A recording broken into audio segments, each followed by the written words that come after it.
So hello everyone, and welcome again to the Conduit Club for our what we were calling the book night discussion with Christina Lamb, who will be telling us a bit more about our bodies, their battlefield, what war does to women.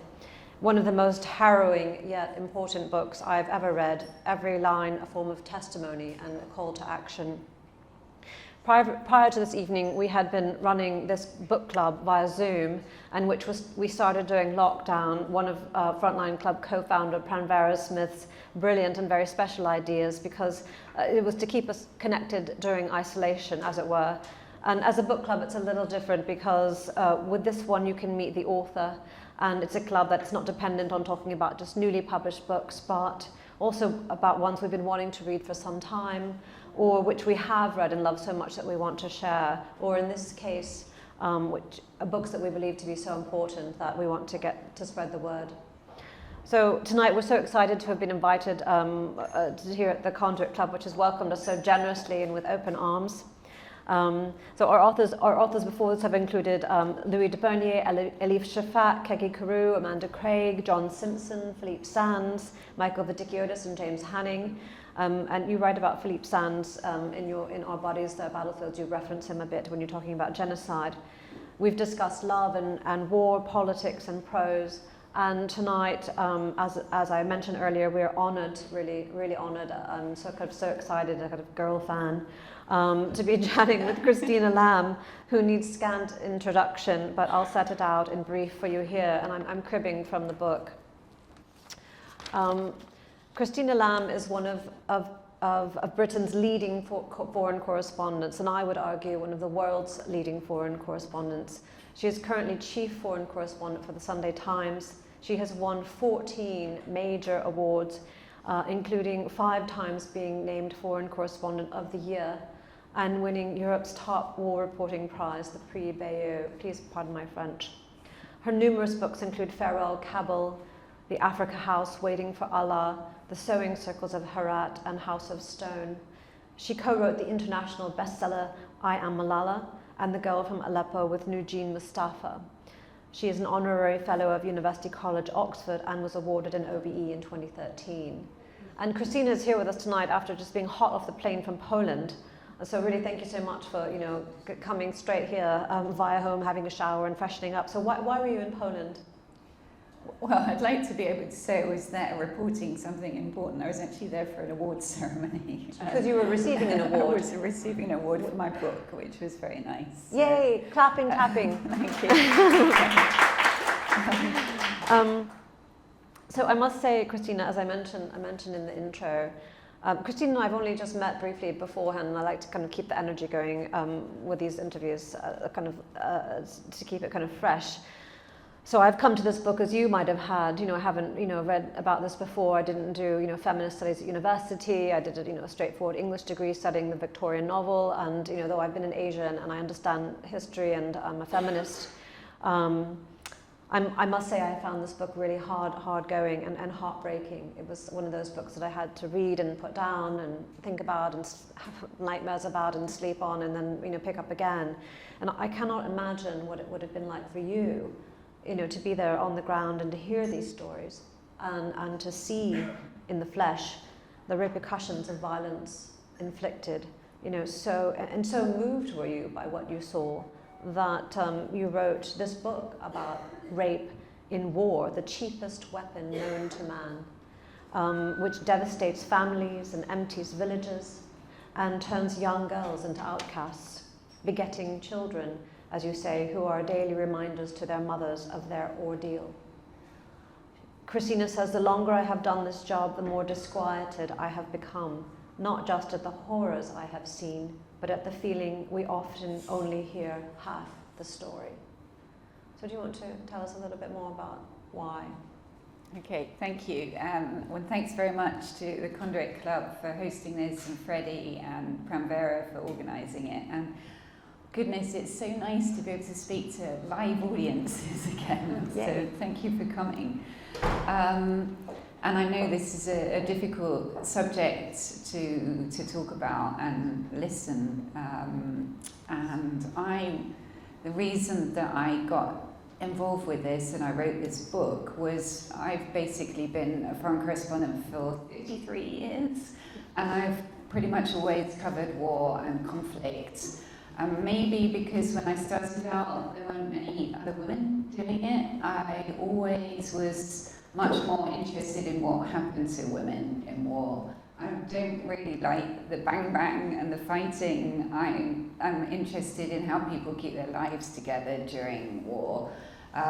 Because the fact is, particularly recent wars that have gone on for so long, Syria 11 years, Afghanistan 40 years, life still goes on. People still, get married, have children, go to work, and the people that are sort of holding life together as all hell is breaking loose around them is almost always the women. So I've always felt very strongly that that is the most interesting part of the story of war. But the fact is that there's also a dark side of what happens to women in war, and that is the brutality and in particular sexual violence used against women. And it's always happened. There's always been rape in war. It's hard to think of a war where there hasn't been. And you can go back to the very first histories written by Herodotus, and starts with the abduction of women. The ancient Greeks, the Romans, the Persians were all at it. But we are in 2021, and I find it extremely difficult to understand why it's happening so much now. And also it seems to be increasing. And as a journalist who was particularly interested in this subject, over the last 7 years, I've seen a huge increase in this. So when I started looking at this, I didn't plan to write a book about it. I just was really angry and shocked why is this happening so much.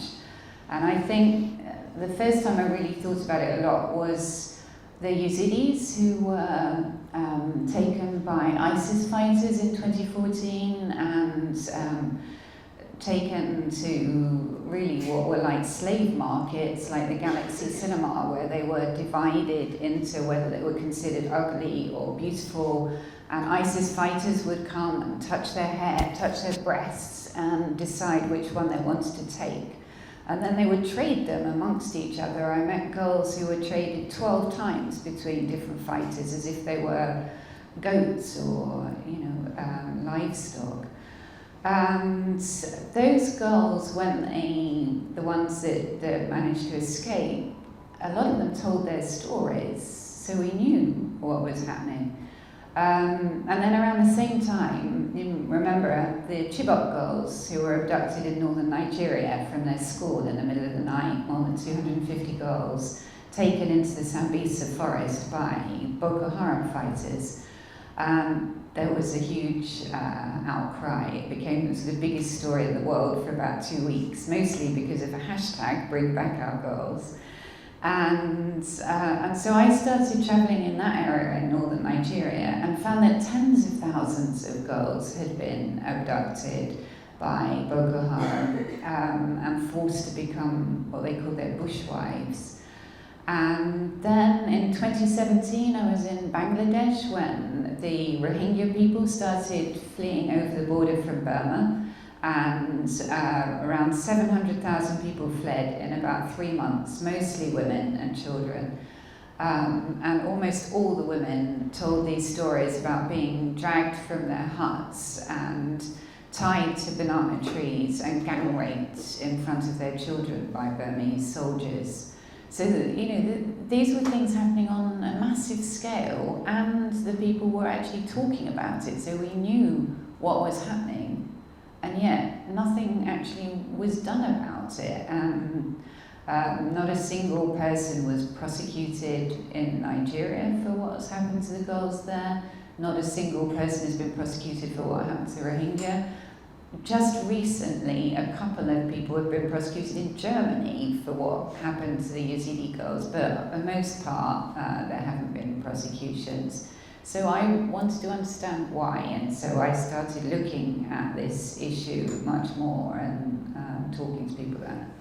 Yeah, I mean, the book is relentless. This is story after story after story, and I think that's part of its power, that it just doesn't give up. And as I said, you really give voice to these women.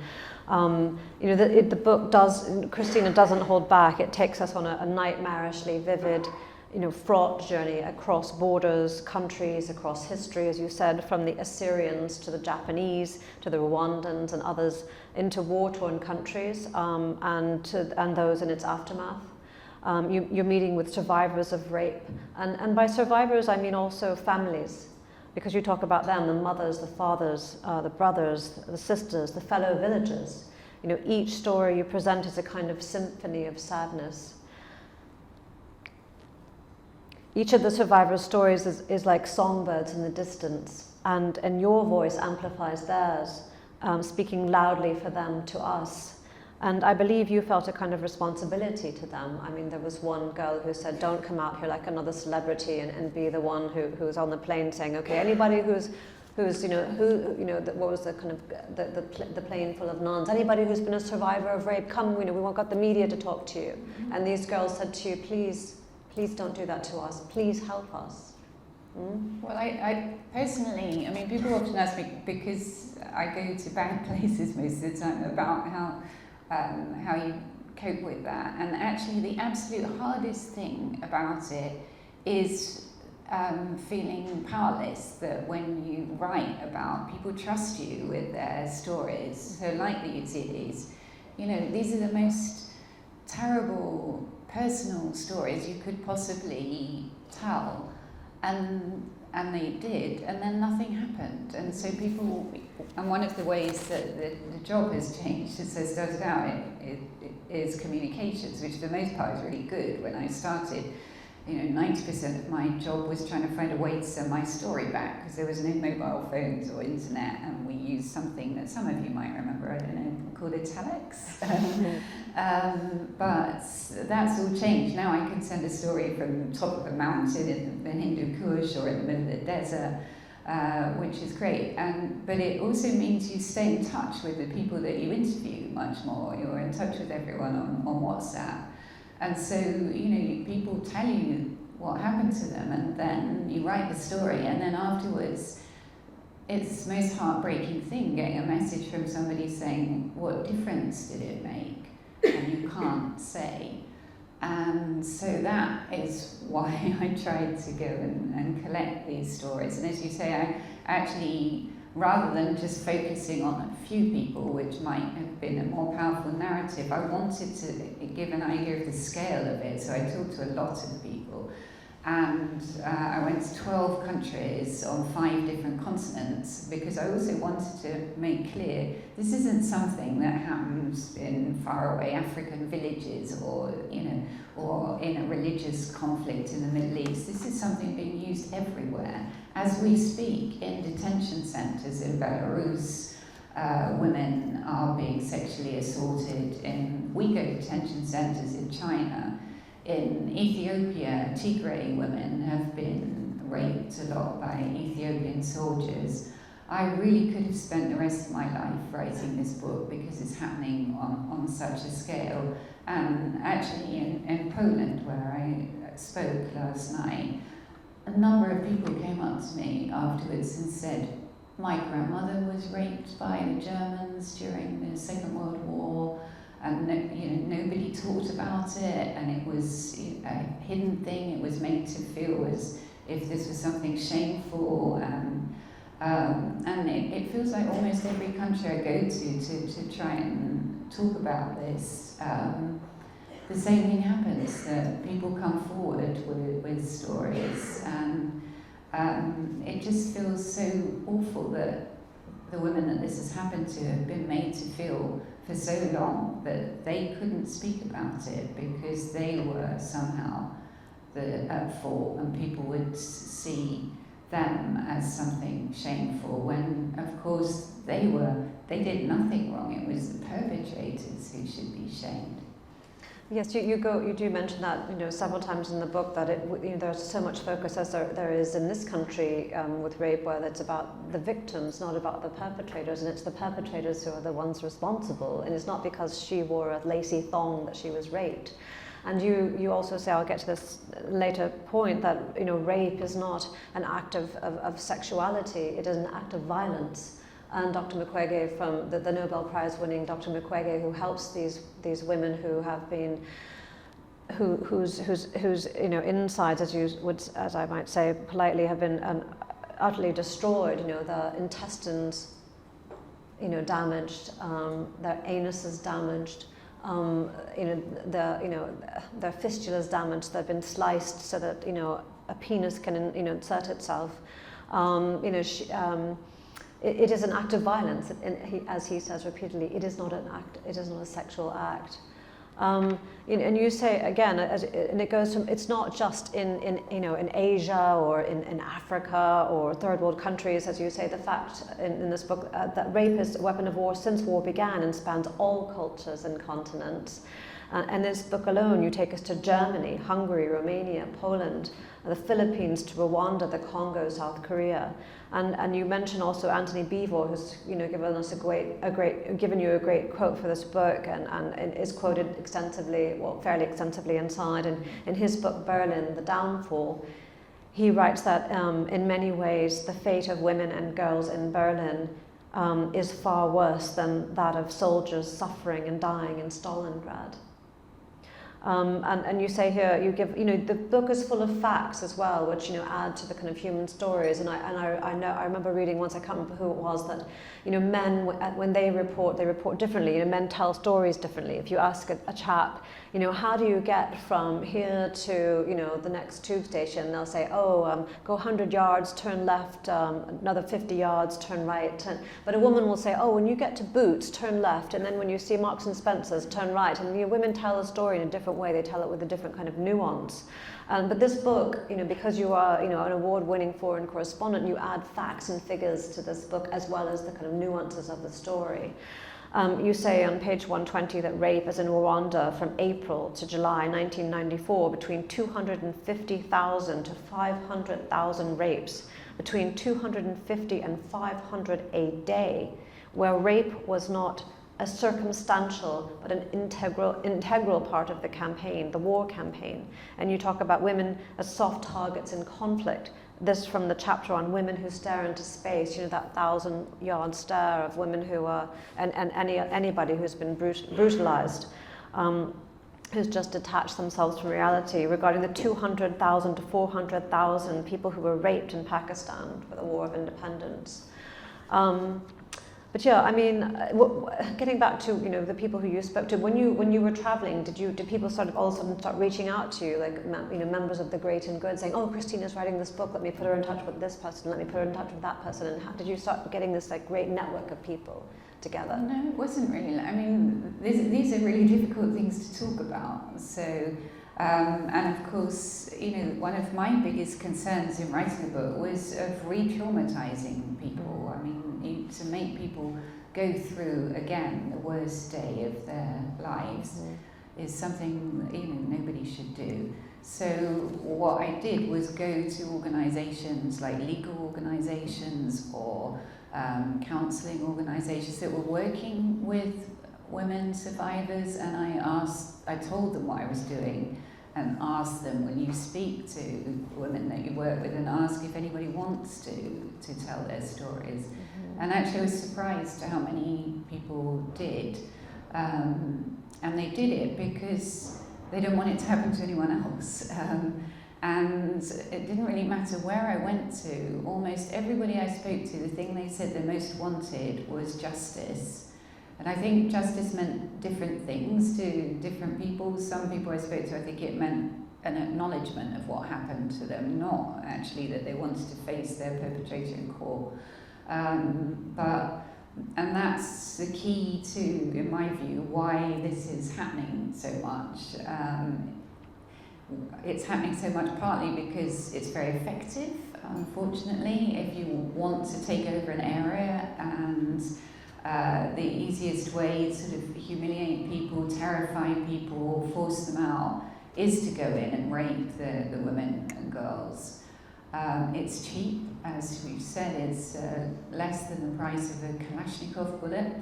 But there's almost total impunity. There's there's almost no price to pay, because although this is an international war crime, it is the world's most neglected war crime. And even 20 years ago, every single member nation of the United Nations signed a resolution 1325, which was saying that this sexual violence in conflict is unacceptable and needs to be reduced, and every effort should be made. And linked to that, the two things are very linked, there needs to be more female participation in peacekeeping, in peacemaking, and in justice systems.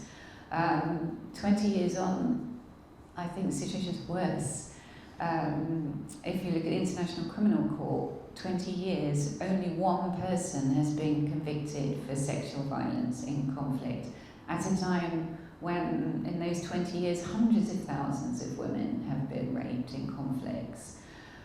This is completely unacceptable, and it's very hard to understand why, when it's on the statute book, it is a war crime. Lots of people have said this is not acceptable, and yet the resolve to actually do anything about it just doesn't seem to be there. Yeah, I mean, you're difficult interviewee because you're leaping ahead to the questions that I was going to ask later. But anyway, but let's go back a little bit. So the girls who survive, as it were, these rapes are sometimes described as heroes and other things, which these monikers can be, for good, better, or for worse. Sometimes they're misused. But let's talk a little bit more about why and how rape is used as a weapon of war, and how it can then be brought into the statute books, I suppose. So rape as a weapon of war is used to change the gene pool, right? So thus the national identity. So in the war in Sarajevo, you have a general who says, you are not going to give birth to Turks anymore, but to Serbs. There's the order from Pakistani General Niazi to his officers to let loose their soldiers on the women of East Pakistan till ethnicity of the Bengalis has changed. Rape as a weapon of war is used as a calculated tool of terror to force targeted populations to flee. It is used as a tool to purify the heathens. You're not Muslim enough, so I'm going to make you, more Muslim, whatever, thwarted that is. It is an act that demoralizes and terrorizes. So, I mean, I think it's important. You say, tell me why it is so important for us to define why rape is a weapon of war, and why isn't it not just, a given? Why isn't it not just, as they say, it's just obvious? Well, as I said earlier, there's always been rape in war, but I think it's important to differentiate between rape happening in the general chaos of war and in the sort of breakdown of law and order. Not that that is in any way okay, but what I was really looking at was a systematic use of rape as a weapon of war, where people were ordered to go and rape women, whether it was for ethnic reasons or religious reasons or economic reasons. There's a lot of different motivations in the conflicts that I looked at, but the one similarity was that people were being ordered really to go and do this. Mm-hmm. Yeah, speaking of that, you talk about the comfort women, because when the Japanese soldiers were around in the kind of sanctioned rape as a weapon of war, but I mean it wasn't, so tell us a little bit more about that. Wherever the Japanese soldiers seemed to go there, you had these comfort women, brothels established. One of the most, saddest but also very inspiring meetings I had in doing the research was I went to the Philippines and talked to a group of survivors in their late 80s, great-grandmothers, who were taken by Japanese soldiers when they were 13, 14, some of them hadn't even started their periods, and taken and kept as what were known as comfort women, and would be raped over and over again by the soldiers. And this was a sort of officially sanctioned system. And these women, at the end of the war, were never able to talk about what happened to them because they would have been ostracized from their communities. So it was hidden. But then about 20 years ago, a woman in Manila spoke on the radio about what had happened to her, and other women listened and started to come forward. And so this group of women started to lobby the government, not so much for actual justice, but what they were asking for was acknowledgement of what happened, because in the history books in the Philippines there's no mention of this. And they raised money to actually have a statue to honour the comfort women, erected it on Manila Harbour, and the government within 4 months took it down because they didn't want to offend the Japanese, who are still a major donor to the Philippines. So these women, there's very few of them left, they're very old, but the dignity of these women fighting to just try and get recognition of what happened. And one of them made me laugh because in the remaining old part of Manila, where tourists go on tours, and one of these women would go whenever she saw tourists there and start telling them what had really happened to the women. So they're really impressive, very just dignified, and women that just want people to know what happened. And actually the good thing now, at the beginning their families were because they had no idea that these things had happened to their mothers or grandmothers or great-grandmothers, were sort of horrified at them giving these accounts, but now they support them, and the women feel that their relations will carry on the struggle for them.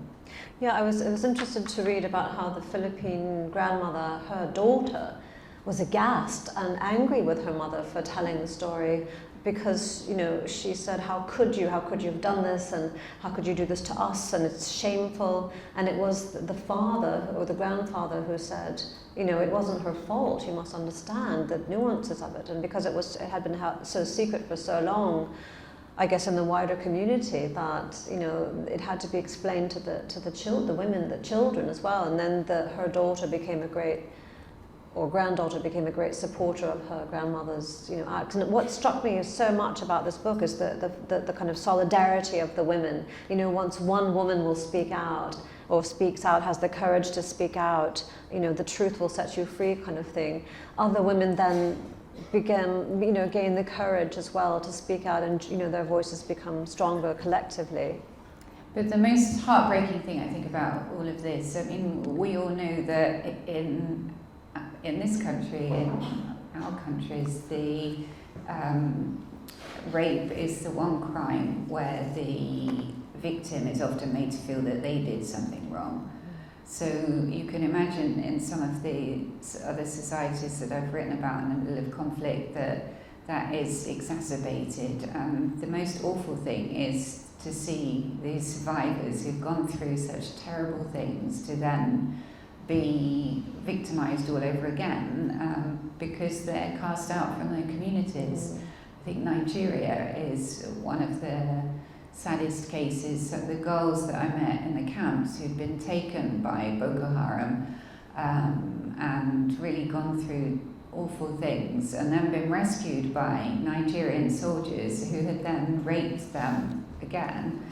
Mm-hmm. And then when they were taken to the camps are all organised by community, and their communities wouldn't take them back because they saw them as being sullied or brainwashed. And so the only way that the girls could survive was to then sleep with the camp officials to be able to get rations. So, they're victims sort of 3 times over. It's really horrendous. So, part of what I feel very strongly is we need to do something about bringing the perpetrators to justice, but we also need to do something about communities welcoming back these women and realising what they've gone through. So community leaders and faith leaders. And actually in the case of the Yazidis, the Yazidi leader was persuaded to say, actually, we should welcome these girls that were taken and welcome them back, and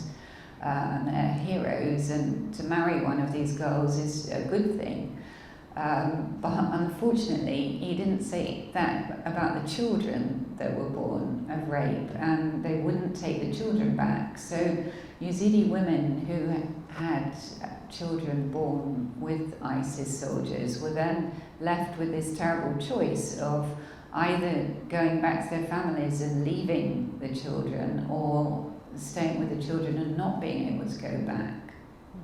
Yes, you talk about several times about the re-traumatization of the women, and as you mentioned there, and also the re-traumatization when they have to go before a court of law, where the judges are often men, and they're often badly educated and narrow-minded and whatever, not liberated, and they're sort of dismissed, and yet they tell their stories over and over and over and over again, and again in court even blamed that it's their fault, and it's just they can't sort of get free of what happened. They will never be free of what happened to them.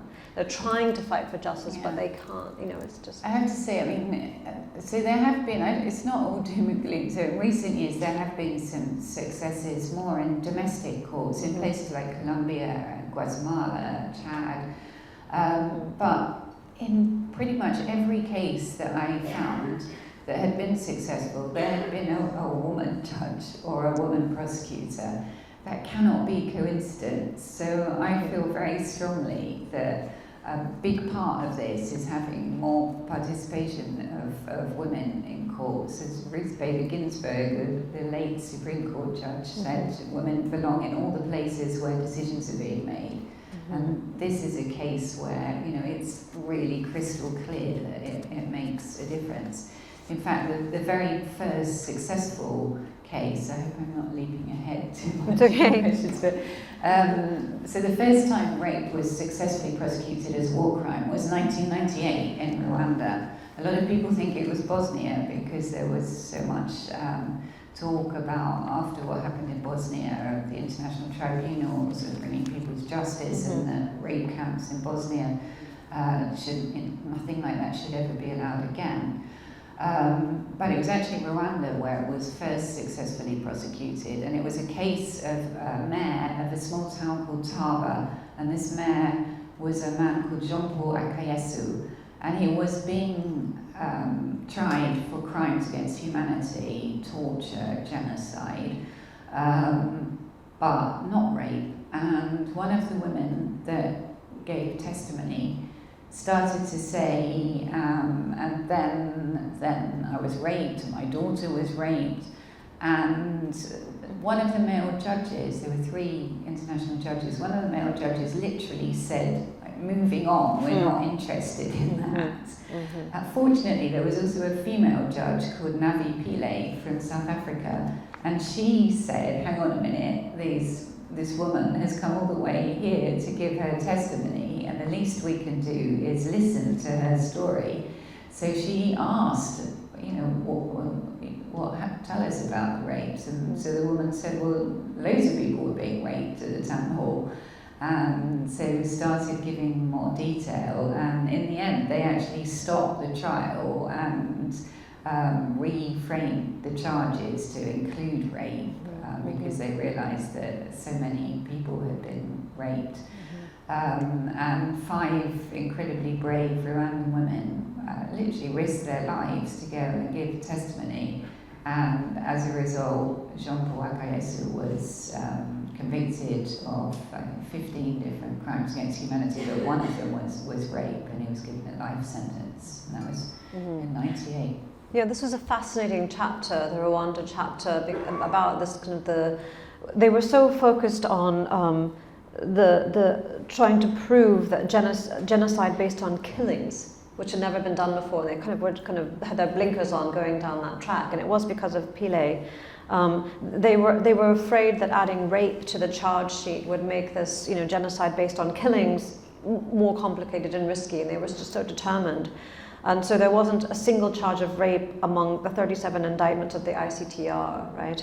But again, this woman, Pile, she was sort of determined, and wasn't she a young judge as well?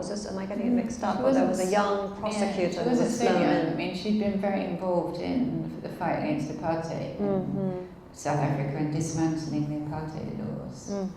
So yeah, so and then there was eventually this 1998 landmark ruling of the tribunal announcing that rape and sexual violence constitute genocide in the same way as any other act, as long as they were committed with a specific intent to destroy in whole or in part a particular group targeted as such. And you say in here, quoting someone, that it is a ruling as significant as Brown v. Board of Education in the USA. And again, you say that you again go on about the need for more women involved, and even you say in Israeli forces, because there are more women in the military, their incidences of rape is sort of nil, or very very negligible. Yeah, and then I do think it makes a difference. I mean, you look at peacekeepers, less than 5% of peacekeepers are female. If you look at the International Court of Justice in the last 20 years, I think there's been about 1,600 judges, of which 4 have been female. I mean, the numbers are just ridiculous. And peace processes, there's not a single peace process in the world that is headed by a woman at the moment. Most peace processes have hardly any women involved, some have none. And yet, academic study after academic study show that if you have women involved in peace processes, then they're much more likely to last. In this country, we'll maybe just touch on this quickly, there was the establishment of the Prevention of Sexual Violence and Conflict at the Foreign Office in 2012. This is when William Hague was with Angelina Jolie looking, kind of besotted. But its budget has been cut from 15 million in 2014 to 2 million in 2019. 2 million is just enough to put on a kind of a conference, right? And that's the budget they have now. But I wanted to talk briefly, because I want to open the questions to the audience as well, but just quickly. So much of the book focuses on the horrific acts of violence committed by men against women and against men too, because men are also victims of war, and children and babies. But what I'd like to turn to now, before we open to the audience for questions, is the story of the beekeeper of Aleppo, and of the heroic Nobel Prize winning Dr. Mukwege and the City of Joy. I would urge anybody who hasn't seen it to watch this very moving documentary film about Mukwege, City of Joy, and what he's done. He's a gynecologist, correct? And he has helped so many women, young children, girls, not just by operating on them to repair the damage done, some of it irreparable, but also by helping to establish a kind of center to help women heal themselves emotionally and find value in themselves. Amazing man. I think he's the most amazing man I've ever met. I mean, there are quite a few heroes in my book, of which actually quite a few are male. And he is astonishing. He basically set up this hospital 20 years ago, which was supposed to be a maternity hospital in Eastern Congo, because they had such high levels of death in giving birth. And then the first few people that came to be patients had been raped, but actually they'd not just been raped, their vaginas had been set on fire. And he was just astonished. He couldn't believe that somebody would do something like this. So he thought it was a sort of one-off thing, but then more and more women started coming. And his hospital, Pansy Hospital, has now treated 55,000 women and girls who've been raped. And as Kelly said, I mean, it's a really interesting model. It's a holistic model, because he started off treating people for the physical damage, and the physical damage was often enormous. I met one woman there, Jane, who'd had 13 different operations and was still incontinent.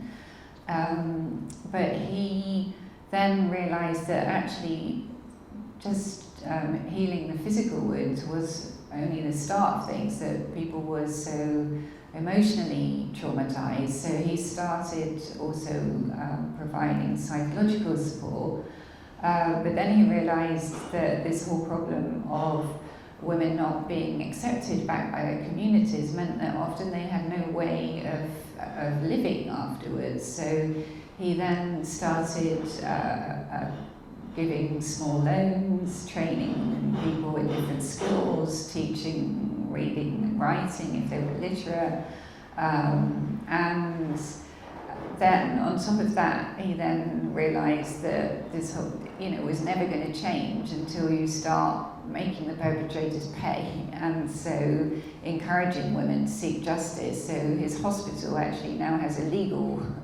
office as well. It's a really amazing place, and this man is not popular in the Democratic Republic of Congo for what he does, because a lot of the perpetrators are people running the country, and so he actually lives almost a prisoner in the hospital because he has had so many death threats, so he lives under guard on the hospital grounds. He's a really phenomenal man. I always say one of the best things about my job is that I just get to meet amazing people in different places, whether it's him or Malala, or Najim, this Syrian refugee who I wrote about, and it's one of those people that just spending a few hours with sort of makes you feel better about life. Mm-hmm. So yes, he had left to go to Belgium thinking that's enough, I've seen enough, I've done enough, and then the girls and the women and the families were so desperate for him to return. They were selling bananas to raise money for his flight back, and he's had death threats against him, and quite serious death threats, and he left his family behind. So as you say, he is living in a prison with his family still in Belgium, I believe. Is that correct? So look, I have other questions, but perhaps we should turn it over to the audience as well. I mean, I'm sure. So yes, do you have a microphone? Yes, we've got somebody in the back. Thanks so much for your talk. I work for Médecins Sans Frontières and have been in many of the places in which you've described in your talk today. And as you say, the legal route doesn't seem to bear much fruit. There is diminishing money now for people even like us to provide programs on sex and gender-based violence. And most of what we do deals with consequences, right? So we do, even Dr. Mukwege, most of what we do really deals with consequences. So I wondered, are there other approaches we should be taking to just reduce this pandemic, frankly, of sex and gender-based violence in war? I mean, should we be framing this differently? You talk about having more female participation in the legal process, but what else could we do? Should we take a healthcare approach and say, we need to prevent this because the health impacts are so terrible? What else could we be doing? That's a very interesting question. So, I mean, I do think that the justice thing is the most key, because at the moment people just don't pay for what they're doing. So if that changed, if there started to be people actually convicted for what was happening on a proper scale. I mean, at the moment, accountability is the exception, not the rule, as you know. So I think that is the first thing, but also it's the way that people don't seem to think about this as an important issue. It's almost as though it's a kind of side issue. Dr. Mukwege says this actually, that he said after he won the Nobel Peace Prize in 2018, and he gave this very impassioned speech, which if you haven't watched, I encourage you to look at it, and everybody applauded, and then he said, but nothing changed. And he said to me, he feels as if that we need another word for this, because calling it rape or war rape doesn't seem to make people really realise the importance of what's happening and the damage that's being done. I spoke to somebody who heads the courts in Iraq that were trying ISIS fighters, and none of them were being tried for what they did to the Yazidis. And so I said to him, have any of these people that you're trying held Yazidi women? And he said, yeah, of course, most of them. So I said, well, why aren't there any charges about that? And he just laughed. He said, but why would I do that? These people were also killing people and torturing people. So I said, but don't you realise that the women that they did this to, almost all of them said to me that they would rather have died than what happened to them. So this isn't some kind of side issue. This is the same. It needs to be treated in the same way. And I'm afraid you see, if you go back to the Nuremberg trials, we now know that millions of women were raped during that war, and yet there was no mention of it in the trials. So there's too much a tendency, and I can't help but think that this is partly because peace negotiations are so male-dominated, to not consider the rape as something that actually has to be addressed. So I just think that we need to make people, first of all, much more aware of what's happening and the effect that it has on survivors. But I still come back to trying to get justice for it. I mean, it isn't just women who were raped as well. I mean, time after time in this book, you talk about, babies being raped and young girls being raped, and then in the end you talk about the men, that silent, a silent pandemic of young men, are doubly horrified to, admit to the fact that they were raped as well. So it's across all ages, and the stories that you write about these young babies. I mean, Dr. Mukwege, the youngest one, he tried to save was 4 months old, is that right? When I was there, a 6-month-old baby was brought in who'd been raped, and I mean, you can't even get your head around that. I mean, why would somebody do that? What possible enjoyment could there be from doing that? More questions? Can we go to the back, please? Woman with a red scarf. I've actually just got the microphone. Oh, you've got the mic. Okay, sorry, I didn't see. I want to say thank you so much. I read your book a year ago, and it's something that I haven't ever forgotten, and I've passed it on to so many people, and it's incredible. I just wanted to understand, what the negative and also if there's any positive repercussions of the book. And also, my other question is, what has been your responses? Has there been a different response from men and women, and the reviews and the critics as well? Like, what have you generally, if there's been much difference? Thank you, and thanks for what you said. Actually, a lot of people, I mean, I try and speak about it as much as possible, because the whole point was to try and make people more aware. I mean, I was working as a war correspondent, talking to victims of war, and I had no idea that this was happening on such a scale. So I think most people are not aware, and so I'm trying to sort of encourage people to talk about it. And I mean, the response has been, lots of people have told me about things in their own families that were not talked about, and I have had lots of men coming to my talks and also speaking, because the fact is, this isn't just a woman's problem, right? The men are 99% of the problem. They've got to be part of the solution. So it needs to be something that's talked about by men and women. Yes, the woman in the red scarf now. Your turn. Sorry. Well, I wanted to mention something about the Holocaust and the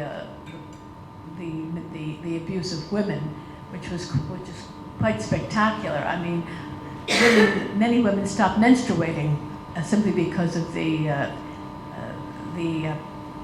grotesqueness of being put in this kind of a situation, and many of the commanders and lower officers, etc., would come into the bunks, would come into the dorms, so to speak, and rape the women. Women were cowering and were just in a state, anticipating if the men were drunk, if the soldiers were drunk that night, they would break into the dormitories and they would rape particularly the youngest women. Jewish children as young as 8 and 9 had sexual use as prostitutes. I mean, this is really calamitous. As a matter of fact, it's so calamitous that there's a film which features Goebbels' secretary. I think it's I'm not sure. Trunge, could be Trunge, I'm not sure. And she actually came out in the film and said, "We object to the violence toward women." She made this pronouncement: "We, as women of the Gestapo, object to the violence toward women." And I thought, as much as I hate her guts, I have to applaud that, because the violence toward women is quite significant, even within a war scenario. Secondly, rape. Hitchcock's film Frenzy makes the point, and I subscribe to this, that most men who rape or attempt to rape are impotent, therefore they never get it on, they never rape you, but they do use blunt instruments or whatever. And this was also true in the Holocaust, in the rape of women. These women died in consequence. This was like a snuff film. They were entered with a blunt instrument or whatever and bled to death, etc. I'm sorry, can I just interrupt? Thank you so much for your, Christina does address this fact about, gang rape and how it isn't necessarily, again, it's an act of violence, and it's not just the sexual organ, but also it's the other tools used.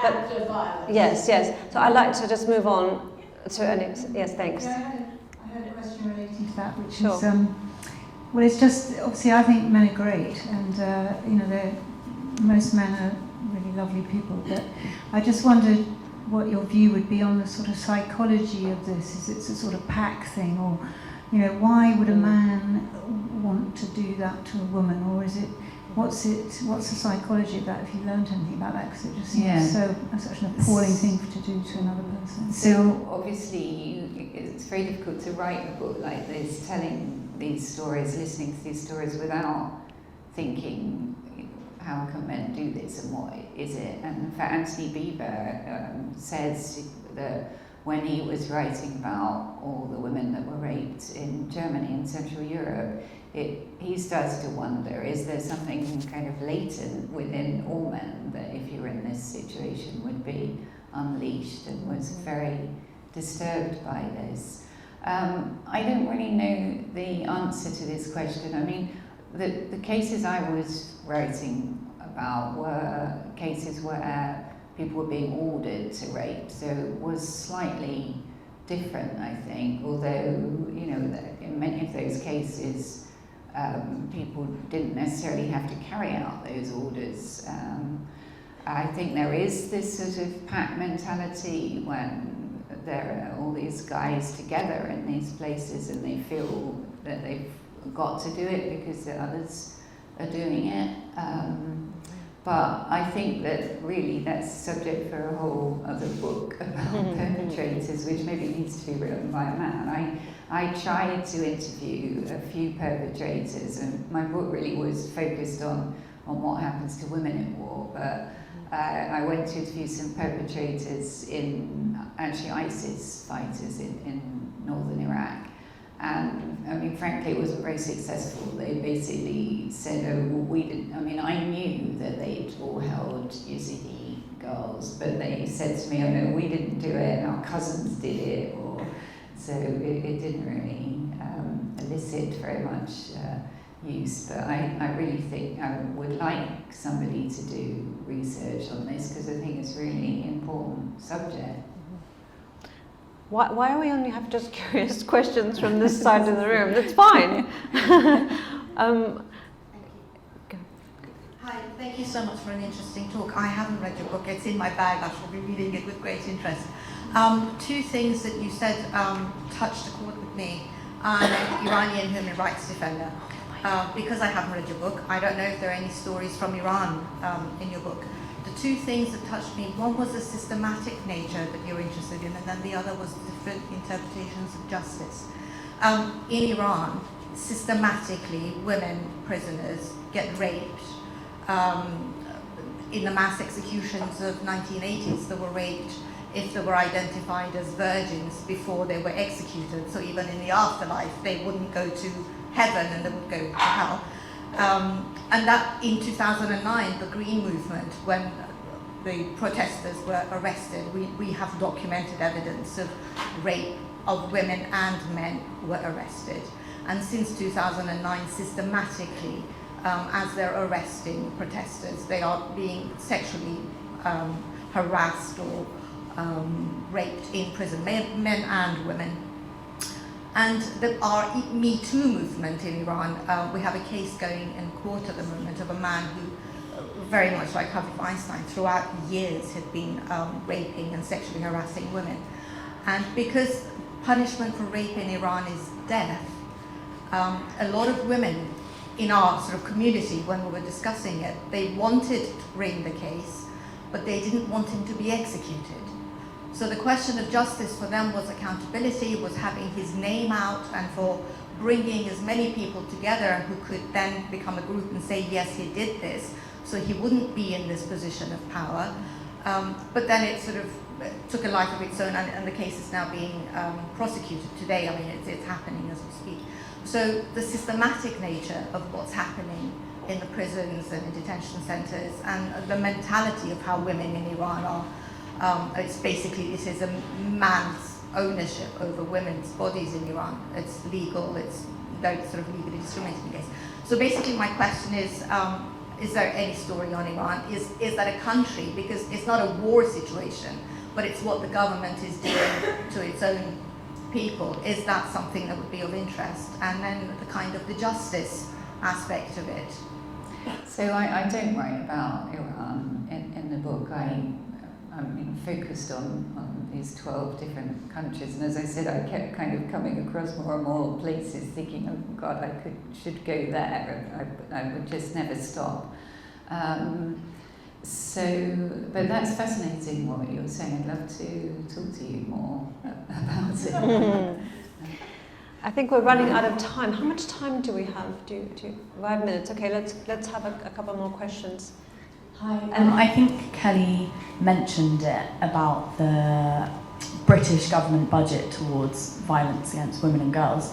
And I believe she said it was cut, but stand me corrected, I think it was the most recent budget, it was brought back to the 20 million. And obviously we have new Foreign Secretary Liz Truss. And my question to you would be, is that 20 million sufficient? And what's your feeling been towards the government with their response to violence against women and girls in conflict zones, and have you had much engagement with that? So, as you said, so just this week, Liz Truss has announced this global campaign against sexual violence in conflict, which of course I was very happy to see, and I hope that it is not just an announcement, as some of things of this government are, but that it is actually going to be a proper campaign, and that the funding has been increased, which is great, because frankly, I mean, the last 4 or 5 foreign secretaries have clearly not seen this as a priority, and reduced the funding, and it came down to being, I think, just kind of 2 people working on this that were also working on COVID. So it's very good to see that she has said that she's going to take a lead, and she says that she wants this to be seen as something like chemical weapons, that there would be a red line against it. Not that we've had great experience in imposing red lines in recent history. Anyway, so I'm hopeful. I mean, it's just this week that she's announced it, so I don't really know yet what exactly it's going to involve, but it was really good to see that, because I mean, justice doesn't happen by accident, and I really don't think that without some international heft behind this, that things are really going to change, and it needs somebody to really take hold of this. I was hopeful when Joe Biden won the election and Kamala Harris as his vice president, because she had made in California a big thing about getting justice for sexual violence, and so I was hoping that they might kind of take this on, but I think they've got very involved with other issues. So we'll have one more question, and then I'm very conscious of the fact that there are books to be signed afterwards, and I want you all to have your moment in the sun with Christina. So we'll have one more question, then we'll close. I read your haunting book about a year ago, and you're very clear that it's systemic violence. But I want to pick up the preventive question again, because the most powerful image that stayed in my mind was about the young babies being raped, which is in the realm of the extraordinary. And how far is this almost young boys, young soldiers, one can't just say it's ignorance, but how far is education, training, self-awareness is the other side of the whole legal process? I think that's really important. I've spent a lot of time, as some of you may know, in Afghanistan, which is kind of my passion, and very traumatic what's happened there recently. And I just think that's a very good example of how not to deal with women's rights, because after the Taliban fell in 2001, lots of aid agencies and international consultants landed in Afghanistan and started giving classes to women about gender rights and how they needed to fight for their rights. Nobody spoke to the men. And it's absolutely pointless trying to deal with any of these issues if you don't also address the male mindset.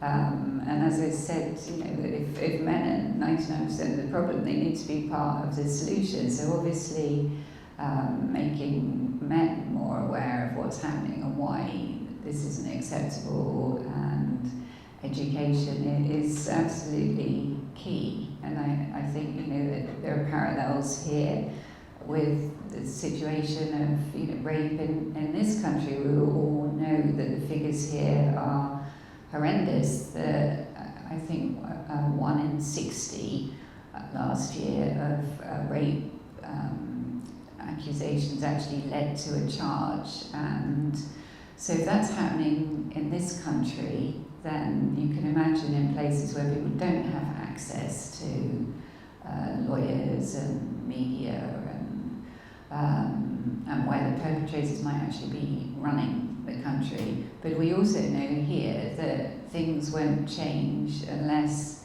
boys and men also take responsibility. This isn't about, women flagging down buses or whatever it is we're supposed to do to not get attacked. It's something we need to, I have a son, we need to educate our sons and talk to them about how to treat women. And so, yeah, I think that's really, really important. Okay, thank you so much. I think we're going to wrap up because we have lots of books to sign, and Christina will chat with you a little bit down there. And thank you so much to the Conduit Club for having us here. Thank you everyone for showing up and for being so engaged. Thank you Pranvera for organising this along with the Conduit Club. Thank you Christina very much for being here and sharing your time with us. We're really honoured to be sitting here with you, all of us. Thank you. Thank you.